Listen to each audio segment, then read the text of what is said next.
Lena had always been a fighter. At 28, she had a career in marketing, a loving husband, and a bright future ahead of her. But beneath the surface, Lena struggled with a pain that no one could see. It wasn't a physical injury or an illness, but an invisible weight that had begun to control her life. Chronic pain. It started subtly. A dull ache in her lower back after long hours at her desk. At first, Lena shrugged it off, attributing it to poor posture or the stress of work. But as weeks passed, the pain grew more intense, spreading to her legs, neck, and shoulders. No matter how much she rested or stretched, the pain never truly went away. Lena went to the doctor, who diagnosed her with fibromyalgia, a condition that caused widespread muscle pain and fatigue. The diagnosis was a blow, but Lena was determined to push through.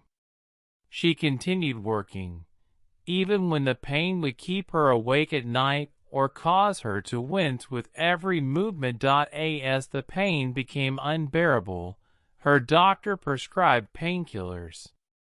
At first, they worked wonders.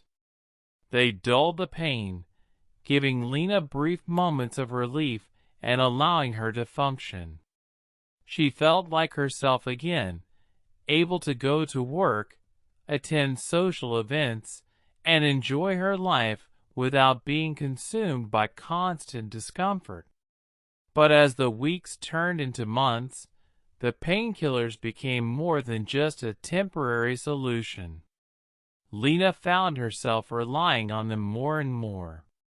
She would take a pill before meetings, before going to bed, sometimes even before leaving the house. The relief they provided was comforting, but it was only temporary, and soon the pain would return, stronger than before. Lena's dependence on the painkillers grew. The once occasional dose became a daily routine, and soon she couldn't function without them. She justified it to herself, telling herself that the pain was just too much to bear without help. She stopped talking to her friends about her condition, afraid of appearing weak or vulnerable. Her husband, Jack, noticed the change. He saw how she became more distant, more withdrawn. She would stay in bed longer, not wanting to face the world. Their conversations became sparse, and their once vibrant relationship seemed to fade. Jack grew worried but didn't know how to reach Lena. Every time he asked if she was okay, she would smile and tell him everything was fine. One evening, after an especially long day, Lena reached for her prescription bottle. But as she opened it, she realized there were only a few pills left. Panic set in. She had an important presentation at work the next day, and she couldn't afford to face it without the usual dose. She called her doctor, but it was too late in the evening, and he didn't respond. Desperate, she called a pharmacy to see if she could get a refill, but they informed her it wouldn't be possible until the next week. That night, the pain was unbearable, and without the pills, Lena couldn't find relief.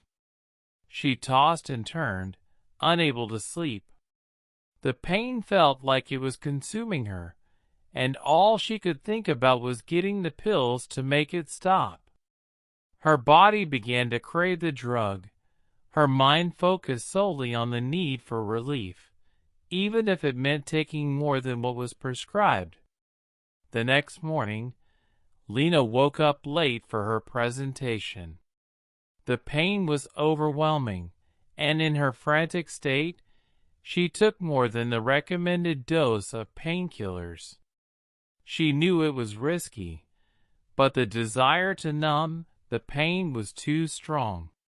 She managed to get through the presentation, but as the day went on, her body began to react to the overdose. She felt lightheaded and dizzy, but she kept pushing herself. By the time she got home, the effects of the overdose were too much. Lena collapsed in the bathroom, unable to move or call for help. Jack found her hours later, unconscious, and immediately rushed her to the hospital. The doctors did everything they could, but it was too late. Lena's body had been overwhelmed by the combination of the painkillers and her chronic condition. She passed away quietly in her sleep, leaving behind a husband who had never seen her struggle so silently. Jack was devastated, racked with guilt, knowing that he hadn't been able to help her in the way she needed. He had watched her slip further away, but he hadn't understood the depth of her pain or her growing dependence on the pills.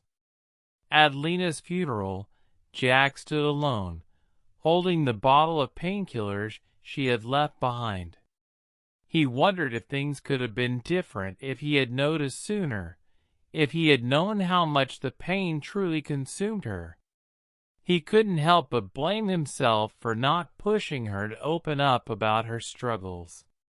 He realized that while the painkillers had offered temporary relief, they had ultimately taken more than they had given. Jack's life would never be the same.